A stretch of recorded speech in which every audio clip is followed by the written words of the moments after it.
Hello, my name is Ted Hinman. I am the founder of the Blacksmith Guild that you would see in Ren fairs that would be around the valley, such as Mutton and Mead and Mass Ren Fair, and then there's the Glasgow Lands Festival at Look Park, the Scottish Highland Festival, and in Fitchburg we do the Fitchburg Ren Fair. My guild started when I first joined Mutton and Mead demonstrating metalsmithing, and I was making it a point to create period equipment. All the stuff you see here I've made. If you have this forge, and it's has single chamber bellows instead of the kind you would see at Old Sturbridge or Starleton, which are double chamber. And you have to have two of them and pump them simultaneously.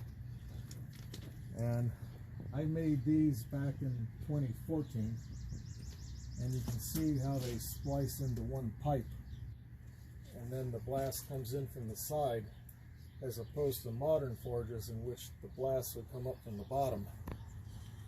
And this is my Roman era anvil. I made this too. I basically welded chunks of steel together and ground them, and then this is a hardened steel plate that I welded on top. And this anvil, I actually did it properly. I was able to harden and temper it, and it hasn't caved in so much. And this is a little Viking anvil that I made. And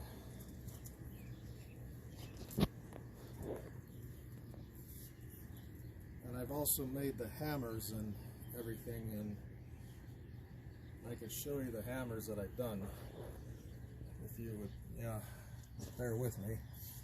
Like these are Viking era hammers. They also were common in the Middle Ages, and this style of hammer was used up until the 17th and 18th century. And the thing about these cross beams is that it's flat on the bottom, and then from the top going down, when modern cross beams would be more centered like that. And I have a project that I'm going to make as my demo project. I'm going to be making a router chisel used for joinery, and I'm just going to grab one sample that I have here. So this is a routing chisel, and this was designed when you're doing joints like a dado or rabbet joint. I'm able to, hold it like this and, clean out between the joints. And then this is a wooden handle I have that I'll burn the tang into it. So that's the project. It's a simple project, but this is a very essential tool. I've also made all these tools that are on the table. Like you can see, I have these T-drills there, and then those are Viking era. And the hand braces, as you would see there with bits in them, they're based on the ones that were found on the Mary Rose ship, which was one of King Henry VIII's warships. I also have a bow drill there on the very end of the table, which Jesus would have used when he was doing carpentry.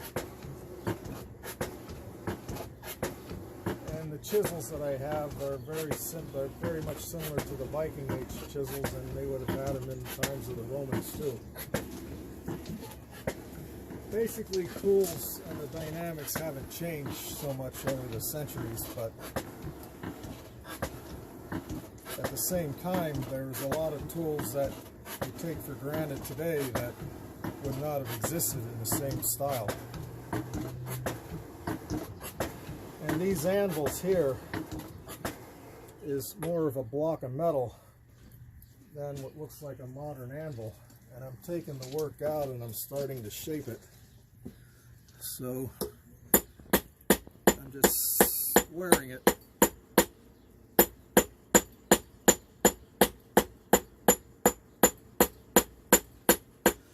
This is the first lesson that I employed for beginning blacksmiths, is that they would have a round bar, also known as round stock, and I show them how to square it. It's a basic exercise that gets you into it.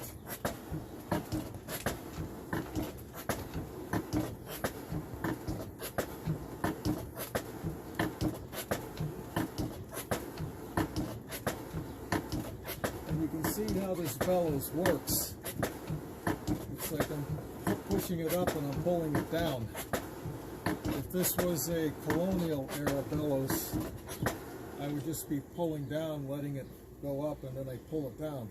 But you kind of have to do it both ways, so it's more of a workout on your arms when you're using this kind of bellows. And I've done a lot of research in order to make all this stuff. The beauty of the internet is that it's all available if I look for it.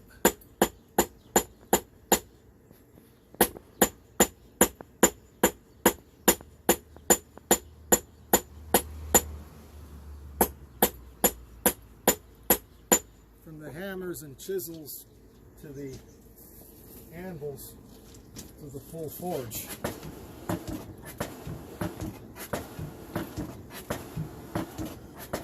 And the best things to look at are artifacts.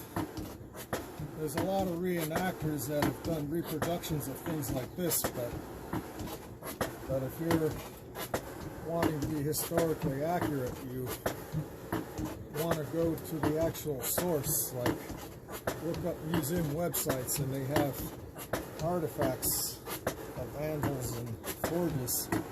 Like, for example, the anvil that I'm working on, and then I have this big iron, which is a horn, and then the little Viking anvil, and my hammers. There are artifacts that look just like this.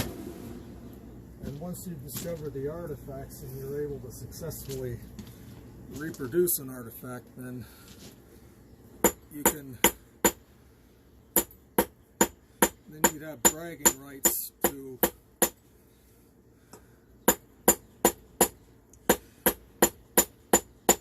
claiming to be authentic. And but if you look at reproductions, unless they're produced by a reliable source, you're just looking at somebody else's interpretation of it.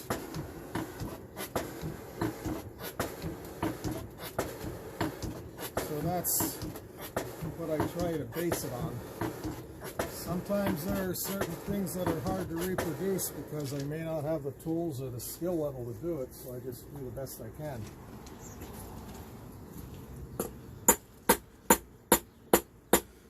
But with my team, who are other blacksmiths that are part of the guild, I want their tools to be authentic looking too. I discourage anything that's later than the 18th century if we're doing medieval reenacting or blacksmithing. Because that's what Ren fairs are all about. They're showing what life would be like in the Middle Ages. But then there are steampunkers, and you could do that and have a legitimate place. But I choose to be historically accurate. And for those who are into Lord of the Rings and Conan the Barbarian, by being authentic, I could show what Conan the Barbarian's father would have used to make his barbarian sword on. Like anvils like these, which don't have any horn coming out of it. I mean, this is a different kind of setup than what people are associated with. Also, you don't want to trust Hollywood either. But that's what we do. And we've also sold our stuff and taken commissions too. For those who are interested in buying this stuff, and also reenactors are always looking for something.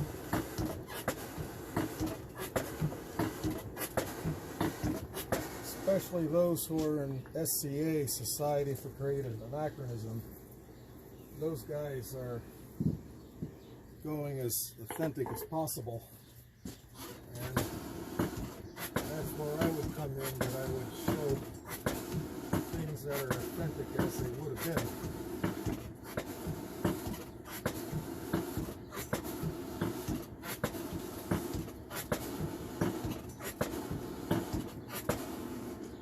Which is something that Hollywood wouldn't do, like Game of Thrones. They show their blacksmiths, but their equipment and their shop is not authentic.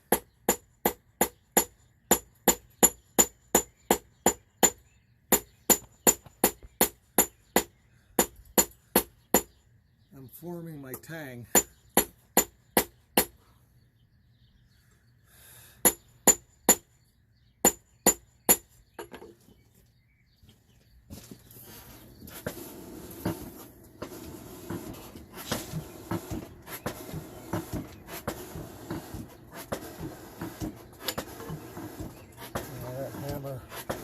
Surface. Sometimes the edges of your tools get all chipped up and you have to file them down to regrind them. If your hammer doesn't have a smooth edge, then it's going to affect how your work looks.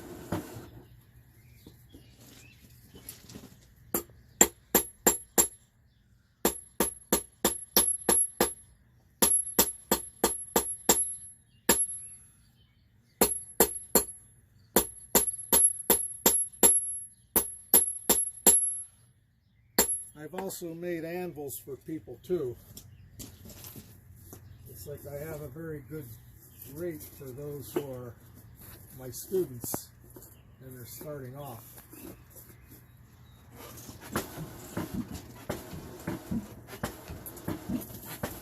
That's really the best way I can sell this stuff. Otherwise, what I'm selling this for would be more expensive than just getting a modern anvil.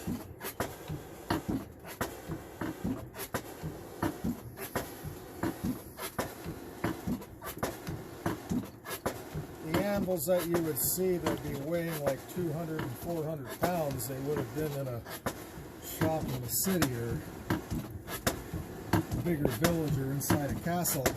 But with the Viking age raiders, they would want their equipment to be small and portable.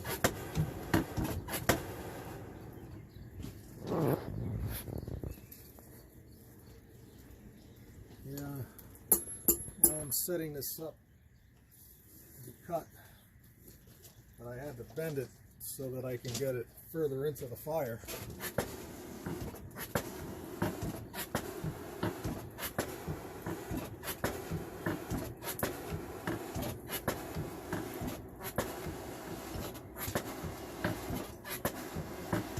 And if you looked up tedhinman.com, you would find my website, which is, when it's all together, it's going to be known as Ted Hinman Studio of Metalsmithing and Fine Arts. It's being overhauled right now. So, I'm just using the edge of the anvil, if anybody can see me.